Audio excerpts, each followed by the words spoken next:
کیا آپ جانتے ہیں کہ ماضی میں مسلم لیگ نے کس قادیانی کو اسمبلی کا ٹکٹ دیا تھا؟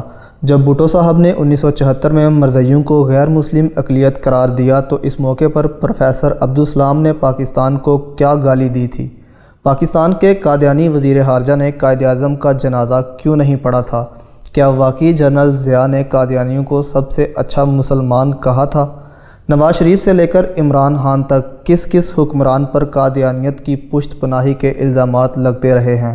کیا یہ سچ ہے کہ پاکستانی شہریت رکھنے والی سینکڑوں قادیانی لڑکیاں آج بھی اسرائیلی فوج میں ملازمت کر رہی ہیں؟ اور کون سے پاکستانی بزنس تائکون، سیاستدان، جرنیل اور دیگر پروفیشنلز قادیانی مذہب کے پیروکار ہیں؟ اور وہ واقعہ کیسے ہے کہ جب وزیر اعظم نواز شریف ایک ڈیل کرنے والے تھے کہ آئین پاکستان میں قادیانیوں کو مسلمان تسلیم کر لیا جائے تو بدلے میں پاکستان کا تمام قرض معاف کر دیا جائے گا؟ تو دوستو، آج کی ویڈیو میں قادیانی مذہب کے بارے میں 15 دلچسپ فیکٹس آپ تک شیئر کیے جائیں گے۔ آپ دیکھ رہے ہیں بیسٹ انفو چینل اور میرا نام رانا عمر فاران ہے۔ نمبر 1، مارچ 1989 میں پنجاب کے قادیان گاؤں سے قادیانی مذہب کی بنیاد رکھی گئی۔ تب سے مرزا غلام احمد کے پیروکار خود کو احمدی مسلم کہلوانے لگے، تو دوسری جانب علماء کرام نے قادیانیت کو غیر اسلام کہتے ہوئے اس کے خلاف مورچے سنبھال لیے۔ آج کی بات کریں تو مرزا غلام احمد کے نام لیواؤں کو مرزائی یا قادیانی کہا جاتا ہے۔ نمبر 2، قادیانی مذہب کے بانی مرزا غلام احمد کی 26 مئی 1908 میں لاہور شہر میں وفات ہوئی۔ مرزا غلام احمد کے بعد اس کے سب سے قریبی ساتھی حکیم نور الدین کو جانشین بنایا گیا۔ حکیم نور الدین کو خلیفۃ المسیح اول یعنی قادیانیوں کا پہلا خلیفہ کہا جاتا ہے۔ نمبر 3، آپ کو یہ جان کر حیرت ہوگی کہ پاکستان کے پہلے وزیر خارجہ سر ظفر اللہ خان قادیانی تھے۔ کہا جاتا ہے کہ وہ قائد اعظم کے سفر آخرت کے موقع پر موجود تھے، لیکن انہوں نے قائد اعظم محمد علی جناح کا جنازہ نہیں پڑھا تھا۔ پھر صحافیوں کے پوچھنے پر ان کا کہنا تھا کہ آپ مجھے ایک مسلمان حکومت کا کافر وزیر سمجھے یا کافر حکومت کا ایک مسلمان وزیر؟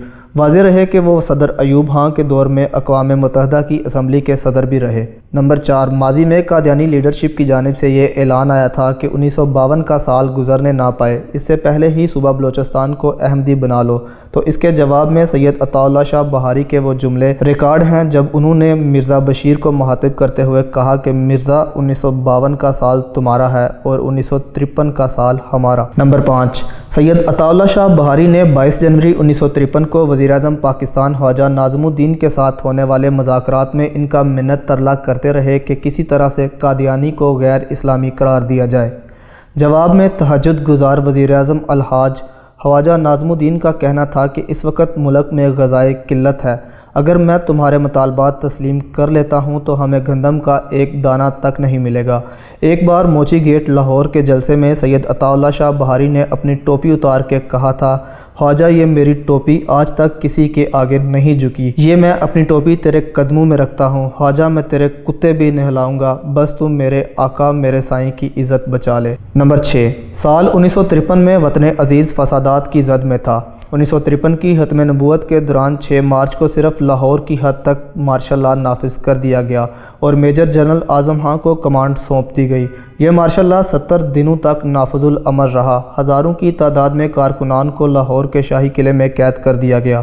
گولیوں کی تھڑتھڑاہٹ سے لاہور کا مار روڈ اور مسجد وزیر خان کے قرب و جوار دن رات گونجتے رہے۔ اس دور کے سیکرٹری دفاع سکندر مرزا نے قانون نافذ کرنے والے اداروں کو احکامات دے رکھے تھے کہ مجھے یہ نہ بتایا جائے کہ کوئی ہنگامہ ختم کر دیا گیا ہے، بلکہ مجھے یہ بتایا جائے کہ وہاں کتنی لاشیں گرائی گئی ہیں۔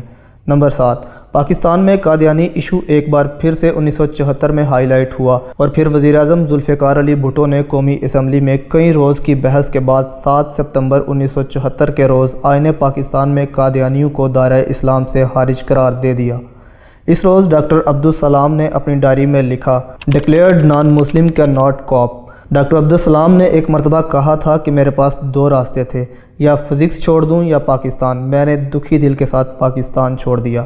نمبر 8، قادیانی مذہب میں فرزند اہمیت کے نام سے پکارے جانے والے نوبل انعام یافتہ ڈاکٹر عبدالسلام نے ایک موقع پر انٹرویو میں کہا تھا، جو سلوک مسٹر بھٹو نے قادیانیوں سے کیا ہے، اس پر یہی دعویٰ کروں گا نہ صرف مسٹر بھٹو بلکہ ان تمام کا بھی بیڑا غرق ہو جو اس فیصلے کے ذمہ دار ہیں۔ نمبر 9، سلمان تاثیر کے بیٹے شان تاثیر مرزا مسرور کے ساتھ تصویر سوشل میڈیا پر آتے ہی دیندار طبقے نے ان کے خلاف مورچے سنبھال لیے۔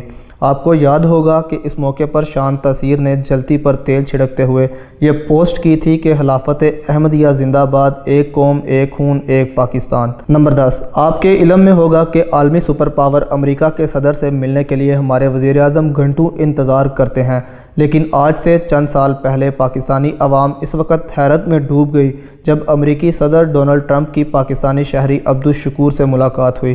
اصل میں امریکہ کے اسٹیٹ ڈپارٹمنٹ نے عالمی مذہبی آزادی کے دن پر مذہب کے ستائے لوگوں کی صدر سے ملاقات کروائی تھی، اور یہاں قادیانیوں کی نمائندگی عبدالشکور نے کی، جبکہ سلمان تاثیر کا بیٹا شان تاثیر اس کے ٹرانسلیٹر کے طور پر اس کے ساتھ گیا۔ نمبر 11، ڈاکٹر عبدالسلام کی طرح ان کا کزن مجدد احمد اعجاز بھی مشہور سائنٹسٹ تھا اور اس نے نئے آئسوٹوپس دریافت کیے۔ وہ بطور سائنسدان پاکستان کے جوہری توانائی کمیشن میں خدمات دیتے رہے، لیکن 1974 میں جب قادیانیوں کو پارلیمنٹ نے غیر مسلم اقلیت قرار دیا تو انہوں نے امریکہ کے لیے رہتے سفر باندھا اور ہمیشہ کے لیے پاکستان چھوڑ دیا۔ نمبر 12، لندن میں مقیم سلامتی امور کے خارجہ انویسٹیگیٹو جرنلسٹ ڈاکٹر شاہد قریشی نے اپنے آرٹیکل میں یہودی مصنف آئی نہ ماننے کی کتاب اسرائیل پروفائل کا حوالہ دیتے ہوئے چند انکشافات کیے، جس کے مطابق قادیانی مذہب کے 600 پاکستانی اس وقت اسرائیلی فوج میں بھرتی ہیں اور ان فوجیوں میں لڑکیوں کی بھی ایک بڑی تعداد شامل ہے۔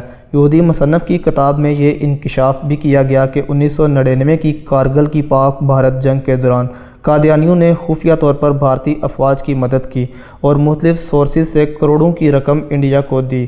غلام احمد قادیانی کا پوتا مرزا مبارک احمد اپنی کتاب اور فورن مشن میں یہ تسلیم کر چکا ہے کہ ہماری کمیونٹی کے یہودیوں کے ساتھ مثالی تعلقات ہیں۔ نمبر 13، 65 کی جنگ میں دشمن بھارت کو دھول چٹانے والے general Akhtar Hussain operation grand سلام کے کمانڈر تھے۔